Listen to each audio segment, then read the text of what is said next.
Step off the bike. Hands where I can see them right now. The command cracked through the late afternoon air before the engine of the matte black Superbike had even fully settled into silence. And Jada Sterling didn't rush, didn't flinch, didn't react the way they expected. Instead, she lifted her visor slowly, revealing calm eyes that had seen this exact moment play out more times than anyone in that quiet, tree-lined street could imagine. Her gloved hands moving deliberately into view as two patrol cars boxed her in like she had nowhere else to go. Red and blue lights bouncing off chrome and pavement, drawing attention from passing drivers and front porches where conversations suddenly stopped mid-sentence. One officer stepped forward, posture tight, voice already edged with suspicion, scanning her from head to toe like the $20,000 machine beneath her couldn't possibly belong to her. Like her presence alone was the problem. License and registration, he said, but not like a request, more like a verdict already decided. And Jada tilted her head just slightly, studying him the way someone studies a pattern they recognize too well, her movements precise as she reached for her jacket pocket, slow enough to show compliance, steady enough to show control. Across the street, a man paused mid-walk, phone halfway out of his pocket, sensing something unfolding, while a second officer circled behind her, eyes locked on the bike, muttering under his breath, "No way this is hers." Just loud enough to be heard, just quiet enough to deny. And the words hung there, heavier than the sirens, heavier than the heat rising off the asphalt. Jada heard it, of course she did, but she didn't respond, not yet, because she understood something they didn't. This wasn't just a stop, it was a script, and they had already written her role before she ever turned onto this street. The first officer took her ID without looking at her again, flipping it once, twice, like it might change in his hands, his brow tightening, as if confusion alone could justify what was about to happen next. "Where'd you get the bike?" he asked, tone shifting from command to interrogation without pause. And Jada's gaze lifted, steady, unbothered. "I bought it," she replied simply, her voice even, controlled, the kind of calm that didn't escalate, but didn't submit either. The officer exhaled through his nose, glancing at his partner as if confirming a suspicion that had nothing to do with evidence and everything to do with assumption. And around them, more phones appeared, quiet witnesses gathering as tension thickened, the kind you could feel pressing against your chest. Jada removed her helmet fully now, setting it on the seat with care, every movement measured, intentional, her posture upright, grounded, as if she wasn't surrounded at all. And for a brief second, something flickered across the younger officer's face. Uncertainty, maybe, but it disappeared just as quickly as it came. "Step off the bike," the first officer said again, firmer this time.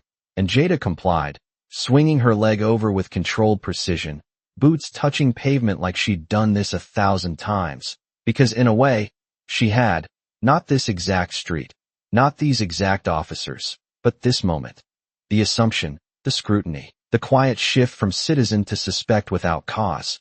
She stood there, hands visible, shoulders relaxed, eyes steady, and the world around her seemed to hold its breath, waiting to see what she would do next, not realizing she had already decided long before the sirens ever started.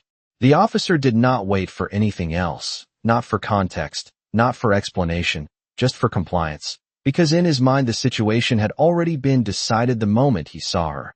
And as Jada Sterling stood beside the bike, hands visible, posture steady, he took a small step closer, narrowing the space between them like control could be measured in inches. "Turn around," he said, voice firmer now, louder for the growing audience than for her. And somewhere behind him a car slowed to a crawl, a driver lowering the window just enough to see without being seen. While across the street the man who had paused earlier now fully held his phone up, recording without a word. Jada turned her head slightly, just enough to meet the officer's eyes again, not defiant, not submissive, just present. "Am I being detained, officer?" she asked, her tone even, each word placed with intention. And that question hung in the air longer than it should have, because it forced a line that the officer had not clearly drawn, and for a split second, he hesitated, not visibly, not enough for most to notice, but enough for something to shift beneath the surface. The second officer stepped in to fill the silence, his voice quicker, sharper. "You match a description," he said, though he did not say which one, did not say from where, did not say when, and the vagueness of it pressed heavier than any specific accusation could have, because it left no room to resolve, only to comply. Jada's gaze moved briefly toward the patrol car, toward the dashboard camera, then to the small lens clipped to the officer's chest, and she nodded once, almost to herself, as if confirming something already expected. For the record, she said calmly, please state your reason for the stop, and the first officer's jaw tightened, the question landing like friction against authority he was used to exercising without resistance. Step away from the vehicle. He repeated instead, redirecting, avoiding, his voice now carrying a sharper edge, and Jada exhaled slowly, not in frustration but in recognition. Because she had seen this pattern before, the loop where questions were treated as challenges and silence was treated as guilt. She took one step back from the bike, then another, boots steady against the pavement, her movements deliberate, controlled, and the space between her and the machine widened just enough to make the moment feel final, like a line had been crossed that could not easily be uncrossed. The second officer moved toward the bike, circling it, inspecting it like evidence rather than property, his hand hovering near the handlebar without touching, his eyes scanning for something that would justify what had already been decided. This model runs about $25,000, he said, not as information but as implication, and a quiet murmur rippled through the small crowd, the number hanging there, unspoken assumptions filling the gaps. Jada did not follow his gaze, did not look at the bike, because she knew the conversation was no longer about the machine, it was about perception, and perception had already moved ahead of facts. Are your body cameras recording? She asked again, this time directing the question to both officers, and the first one gave a short nod, almost reluctant. They are always on, he replied, and Jada's lips pressed together briefly, not in tension but in acknowledgement. Good, she said, her voice low but clear. Then everything from this point forward is documented. And that sentence landed differently, quieter than a threat, heavier than a warning. And the second officer glanced at his partner, just for a moment, as if recalculating something he had not considered before. A breeze moved through the street, rustling leaves, carrying with it the faint hum of distant traffic. And in that ordinary backdrop, the tension stood out even sharper, because nothing else about the moment was ordinary anymore. Place your hands behind your back, the first officer said, and this time there was no space for questions, no invitation for dialogue, just instruction, and Jada paused for half a second, not resisting, not reacting, just choosing the exact moment to move, and when she did, her hands went behind her back smoothly, precisely, as if she were stepping into a role she already understood better than anyone else present, her eyes still forward, her expression unchanged, while the small crowd leaned in without moving closer, drawn by something they could not fully name, a sense that what they were witnessing was not just a routine stop, but the beginning of something that was about to turn in a way none of them expected. The metal click of the cuffs did not echo loudly, but it carried weight, the kind that shifted the energy of the entire street. And as Jada Sterling stood there with her hands secured behind her back, she did not lower her gaze, did not shrink into the moment the way they expected.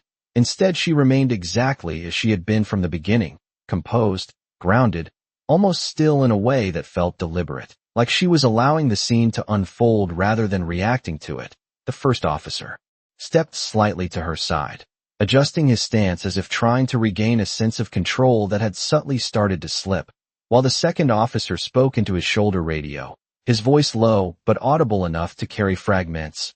Possible stolen vehicle, detaining for verification. And those words moved through the small crowd like a quiet spark, drawing more attention, more phones, more eyes that were no longer just curious but now invested. Jada listened, every word registering, every phrase cataloged, her breathing steady, her shoulders relaxed, and for a brief moment her mind moved somewhere else, not away from the situation but through it, back to a memory she had learned not to forget, standing on a sidewalk at 19, hands visible, trying to explain something that was never really about explanation, watching the same pattern play out with different faces, different uniforms, but the same underlying assumption, and that memory did not shake her, it sharpened her. You said this was a description. She spoke calmly now, her voice cutting through the layered noise of radio chatter and distant traffic. What exactly is the description? And the question landed with precision, forcing definition where there had only been implication, and the first officer shifted slightly, his eyes flicking toward his partner before returning to her. We will sort that out, he replied, deflecting again, and the lack of clarity hung there, heavier now because it had been exposed. Across the street, the man recording stepped a little closer, not enough to interfere, just enough to capture more clearly, while a woman near a parked car spoke quietly to someone beside her. She has not done anything. And that sentence, simple as it was, marked the beginning of something changing in the atmosphere, because it gave voice to what others were already thinking. The second officer finished his radio call and turned back, his posture still firm but his movements slightly less certain, and he glanced at Jada's bike again, as if searching for confirmation that no longer felt as solid as it had moments ago. Jada tilted her head slightly, her eyes moving briefly toward the camera mounted on the patrol car, then back to the officer in front of her. I want it clearly stated, she said, her tone still controlled, still even. Am I under arrest, or am I being detained? And this time the question did not just hang, it pressed, because it required a legal boundary, not just a procedural one. The first officer inhaled slowly, his response measured.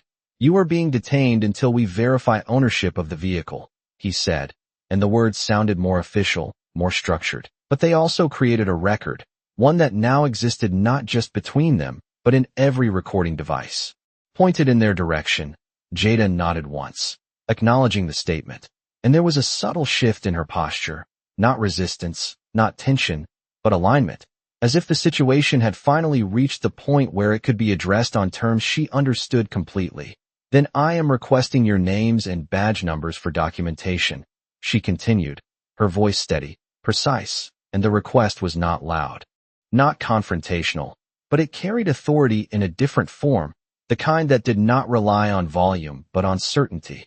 The first officer hesitated for a fraction of a second before responding, giving his name and number, and the second officer followed, though his tone carried less confidence than before, and as they spoke, the small crowd grew quieter, listening, recognizing that this was no longer a one-sided exchange. Jada repeated the names softly, committing them to memory, and then she lifted her gaze slightly, not looking at either officer directly now, but just past them, as if seeing beyond the immediate moment, and when she spoke again, her voice dropped just enough to draw everyone in. Thank you, she said. Now I need you to call your supervising officer to this location. And the request did not sound like a suggestion, it sounded like a step, one in a sequence that had already been set in motion, and for the first time since the sirens had cut through the quiet street. The officers looked at each other not in confirmation, but in uncertainty, because something about the way she said it made it clear that this situation was no longer unfolding the way they thought it would.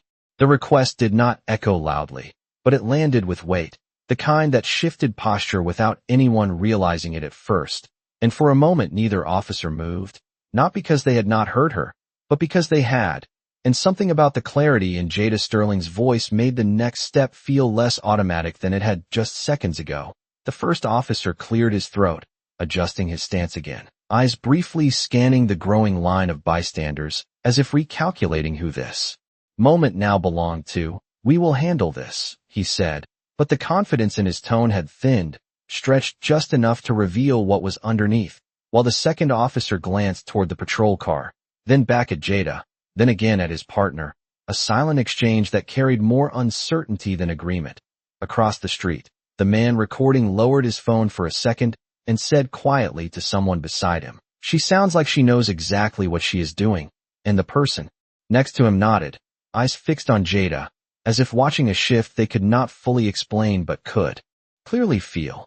Jada remained still, her hands secured behind her back, her posture unchanged, her gaze steady, and there was something about that stillness that did not read as compliance anymore. It read as control, the kind that does not need to move because it is already positioned where it needs to be. "I am going to repeat the request," she said calmly, her voice even, measured. "Please call your supervising officer to this location." And the repetition did not escalate the situation. It clarified it. narrowing the space for avoidance until there was nothing left to hide behind. The first officer inhaled slowly, then reached for his shoulder radio, pressing the button with a motion that was just a fraction slower than before. "Dispatch, we need a supervisor at our location," he said, his voice controlled, but no longer carrying the same edge it had at the beginning. And as he released the button, the air around them seemed to shift again, quieter now, more focused, like a scene that had moved from assumption into record.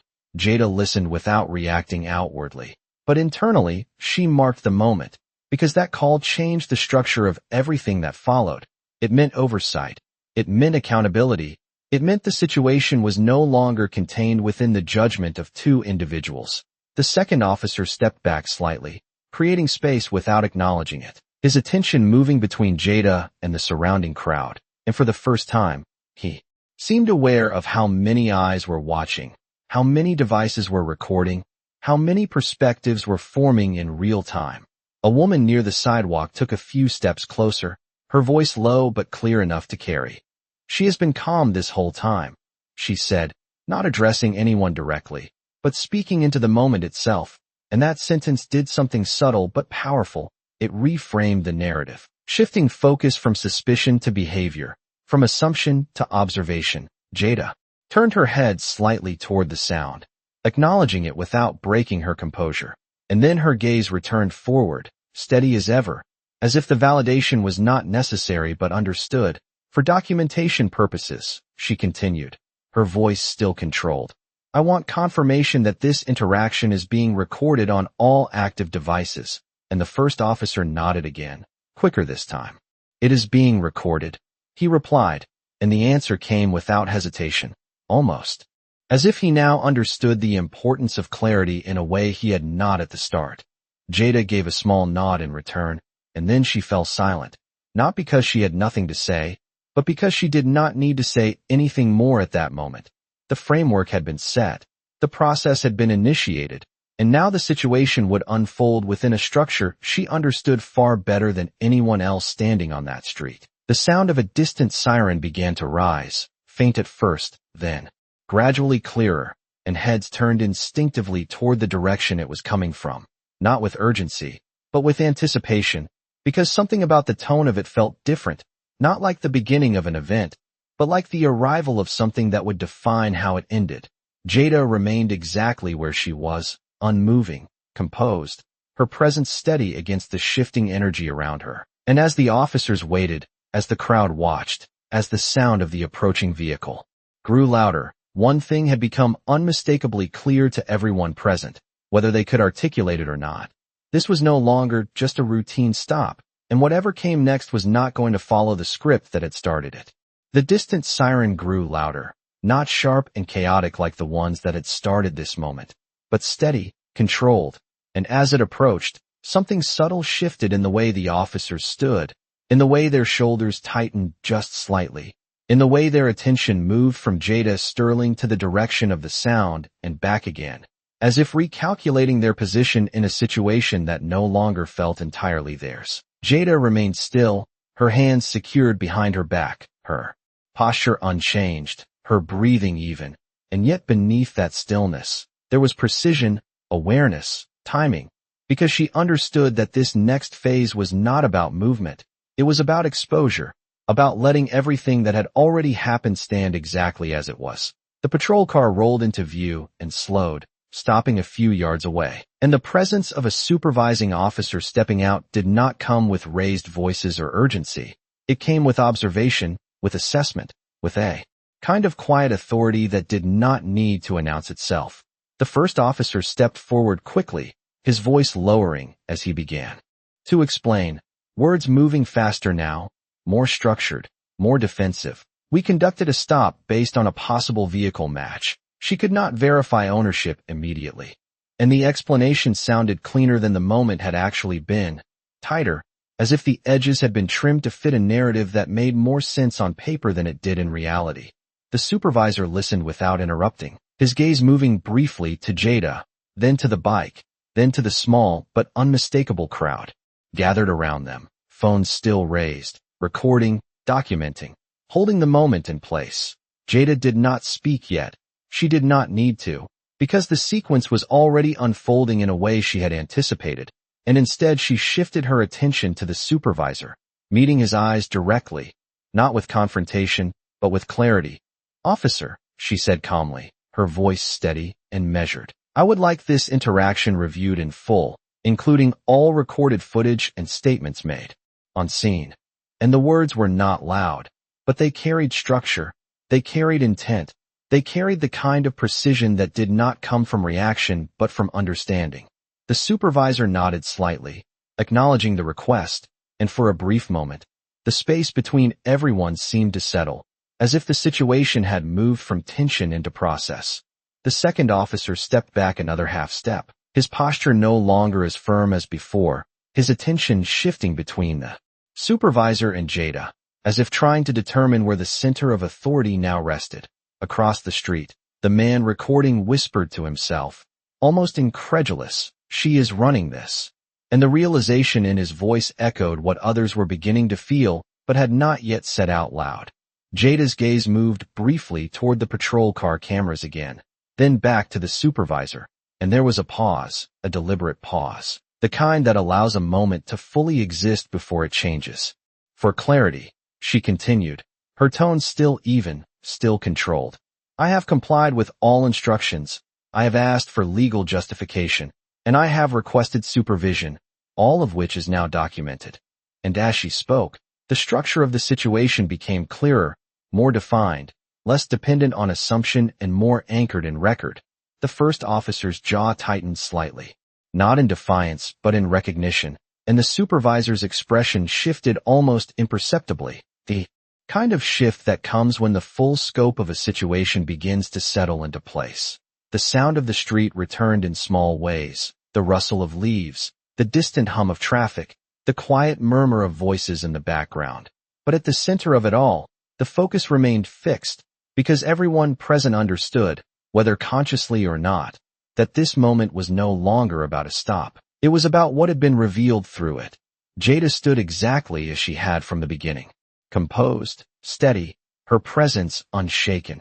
And as the supervisor took a step closer, preparing to address the situation directly, there was a quiet but unmistakable sense that something larger than the moment itself was now in motion, something that could not be undone by explanation alone, something that would require acknowledgement.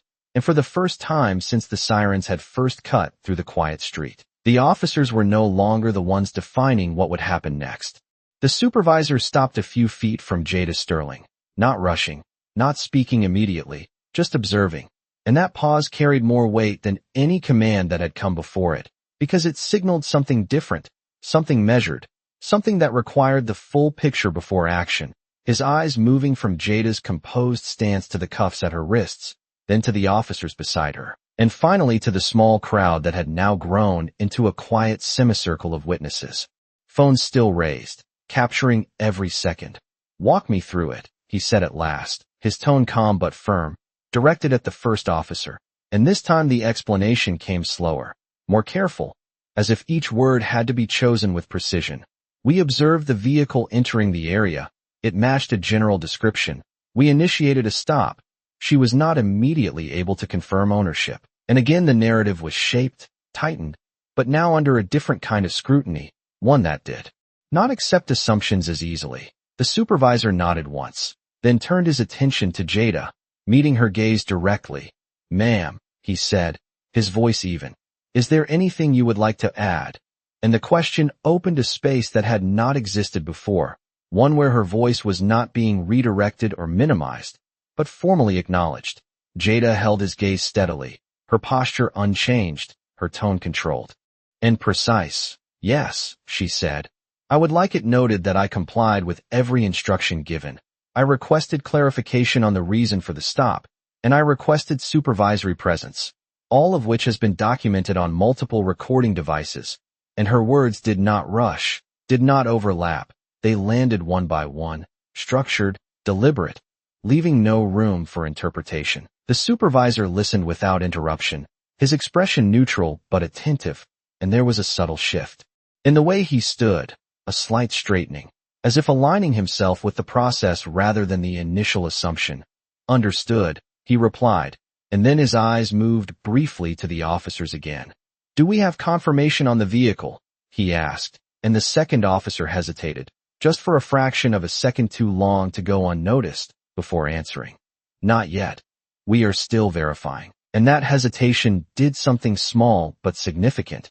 It introduced doubt into a situation that had started with certainty. Jada exhaled slowly, not in relief, not in frustration, just in timing. And then she spoke again, her voice slightly lower now, but carrying further. "At this point, I am requesting that you verify my identity through proper channels before continuing any further action."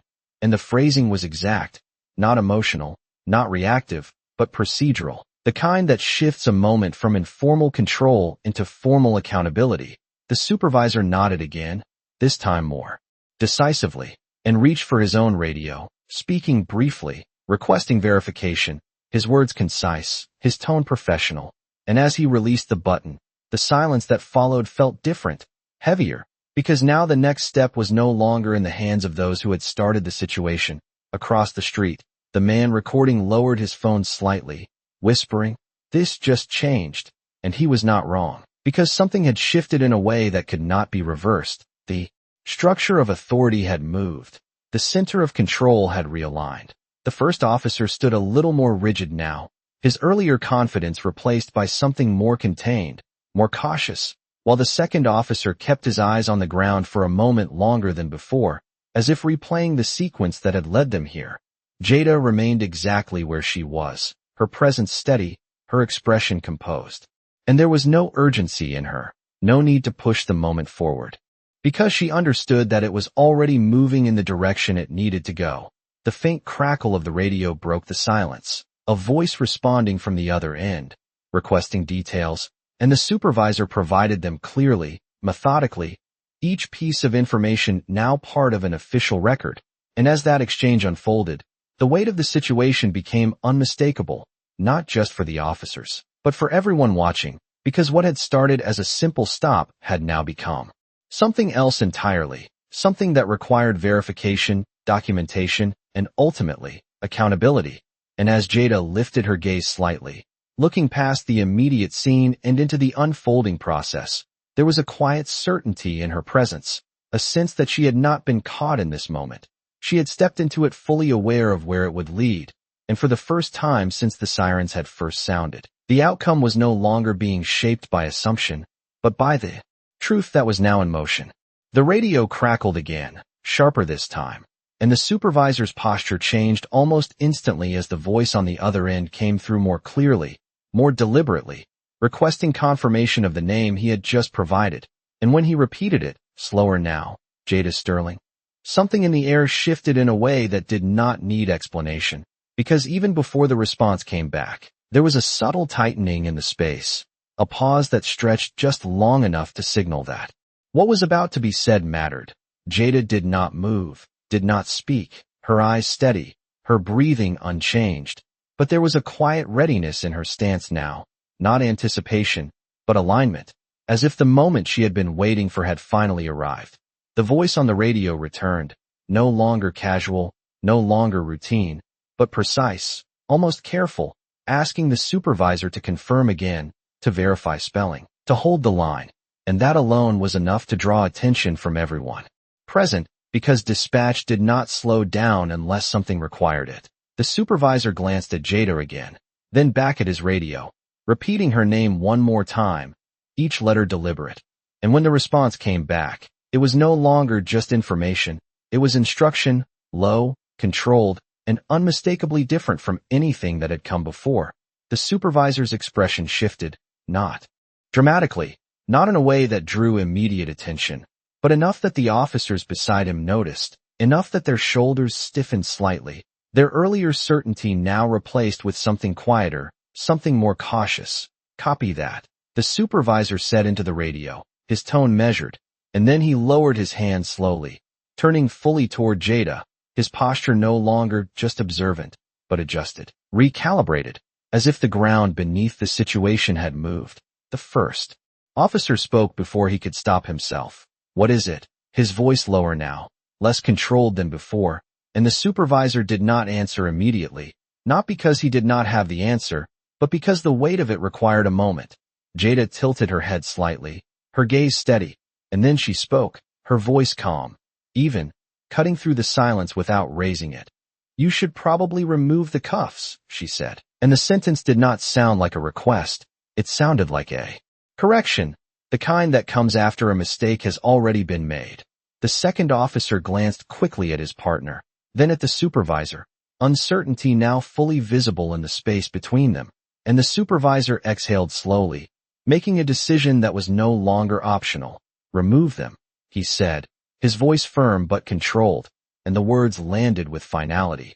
There was a brief hesitation, just a fraction of a second, before the first officer stepped forward, his movements no longer sharp, no longer assertive, but careful, deliberate, as if aware now that every action carried consequence beyond the moment itself. As the cuffs were released, the small sound of metal shifting seemed louder than it should have been, not because of the volume, but because of what it represented, a reversal, a correction, a shift in authority that could not be undone. Jada brought her hands forward slowly, not rubbing her wrists, not reacting, just letting them rest naturally at her sides, her posture unchanged, her composure intact, and for a brief moment, no one spoke, because the silence itself had become the loudest part of the scene. The supervisor stepped closer, his tone now fully different, measured, respectful. "Ma'am," he said, "for the record, can you confirm your identity?" And Jada met his gaze directly, her voice steady, precise, leaving no room for doubt. "Special Agent Jada Sterling, Federal Bureau of Investigation, currently off duty." And the words did not echo, they settled, heavy and clear, reshaping everything they touched. Across the street, the man recording lowered his phone completely, whispering under his breath, "I knew it." But even he had not fully known, not like this, not with the weight that now filled the space. The officers stood still, their earlier assumptions dissolving into something else entirely, something quieter, something that did not need to be spoken to be understood. And as Jada stood there, calm, composed, exactly as she had been from the beginning, the truth of the moment became undeniable. They had not just stopped a rider, they had revealed something far bigger than the stop itself, and now they had to face it. For a moment no one moved, not the officers, not the small crowd, not even the man who had been recording from across the street, because the words had settled into the space like something heavy and irreversible, and the shift that followed was not loud, not dramatic, but unmistakable. The supervisor straightened slightly, his tone now fully aligned with what had just been revealed. "Agent Sterling," he said, carefully, respectfully, as if recalibrating every word before it left his mouth, and that single adjustment in address did more than any apology could have in that moment. It acknowledged the truth that had just replaced assumption. The first officer took a small step back, not ordered, not instructed, just moved, his earlier certainty now replaced with a quiet awareness that everything that had happened in the last several minutes was no longer just a routine interaction. It was a record, one that would not be interpreted by him, but by others, by systems, by standards he could not control. Jada Sterling did not react outwardly to the shift. She did not take a step forward, did not change her posture. She simply remained where she was, grounded, composed, her presence steady in a way that now carried even more weight than before, because it had been consistent from the beginning. "For clarity," she said, her voice calm but precise. "I was stopped without a clearly defined cause, questioned based on assumption, and detained before verification was completed." And each phrase landed clean, structured, not emotional, not accusatory, but factual, the kind of language that does not escalate but documents. The supervisor nodded slowly, absorbing each word, and for a brief moment, he looked toward the officers beside him, not with anger, not with immediate judgment, but with recognition, the kind that comes when a situation has crossed from uncertainty into accountability. "We will review everything," he said, his tone measured, and the words carried weight now, not as a reassurance, but as a commitment that extended beyond the street, beyond the moment. The second officer shifted his stance again, his gaze dropping briefly before returning forward, and there was something different in the way he stood now, something quieter, something reflective, as if the scene was replaying in his mind from a perspective he had not considered before. Across the street, the woman who had spoken earlier took another step forward, her voice low but steady. "She told you from the start," she said, and this time the words did not ripple through the crowd. They settled into it. Because they were not just observation, they were confirmation. Jada turned her head slightly in that direction, acknowledging the voice with a brief glance, and then returned her attention to the supervisor, her focus unwavering. "All recordings should be preserved," she continued, her tone still even, "including body cameras, vehicle cameras, and any radio communication from initial contact to this point." And the specificity of her request reinforced what had already become clear. This was no longer about resolving a misunderstanding. It was about documenting a sequence. The supervisor nodded again, more firmly this time. "They will be," he replied, and there was no hesitation in his answer now, no uncertainty, because the situation had fully transitioned into one that required procedure, not interpretation. The first officer inhaled slowly, as if preparing to speak, then stopped himself, the words no longer coming as easily as they had at the beginning. And that silence said more than anything he could have added. Jada shifted her weight slightly, a small movement. Controlled, and for the first time since the cuffs had been removed, she took a single step forward, not toward anyone in particular, but into the space itself, reclaiming it without needing to announce it. "This is not about the stop," she said quietly, her voice carrying just enough to reach everyone present. "It is about what led to it."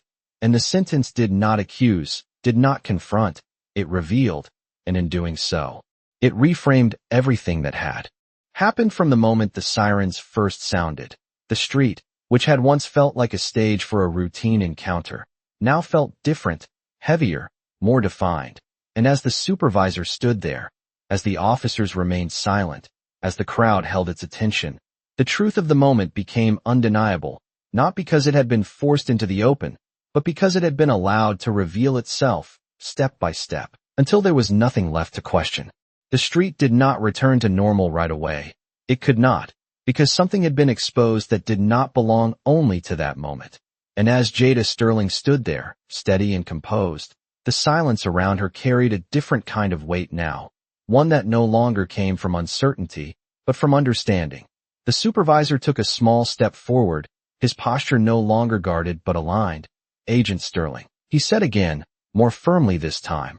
"On behalf of the department, I acknowledge that this situation was handled incorrectly." And the words were not rushed, not softened. They were deliberate, chosen, because anything less would not match what had just unfolded. The first officer lowered his gaze briefly, not out of instruction, but out of recognition, and when he looked back up, there was something absent that had been there at the beginning, the certainty, the assumption, replaced now with something quieter, something reflective, while the second officer stood still, his earlier movements replaced by stillness, as if understanding that nothing he did in that moment would carry more weight than what had already been done. Jada listened without interruption, her expression unchanged, her presence grounded, and when she spoke, her voice was calm, steady, but carried further than before. "This is not about me standing here," she said. "It is about what happens when someone who looks like me stands here and you decide who they are before they speak." And the sentence did not accuse. It clarified. It placed the moment into a larger frame that extended beyond the street, beyond the officers, beyond the cameras, across the street. The man who had been recording lowered his phone completely, no longer capturing, just watching, and the woman beside him nodded slowly, as if the words had confirmed something she already knew but had not heard said this clearly before. The supervisor nodded once, acknowledging not just the statement, but the meaning behind it, and for a moment, there was no response, because none was sufficient to match the clarity that had just been spoken. Jada turned slightly, her gaze moving toward the bike, still parked where it had been from the beginning, unchanged, untouched, and in that small shift of focus, there was a quiet reclaiming of everything that had been questioned, not through argument, but through presence. She took a step toward it, unhurried, controlled, and then paused, turning back just enough to meet the supervisor's eyes one more time.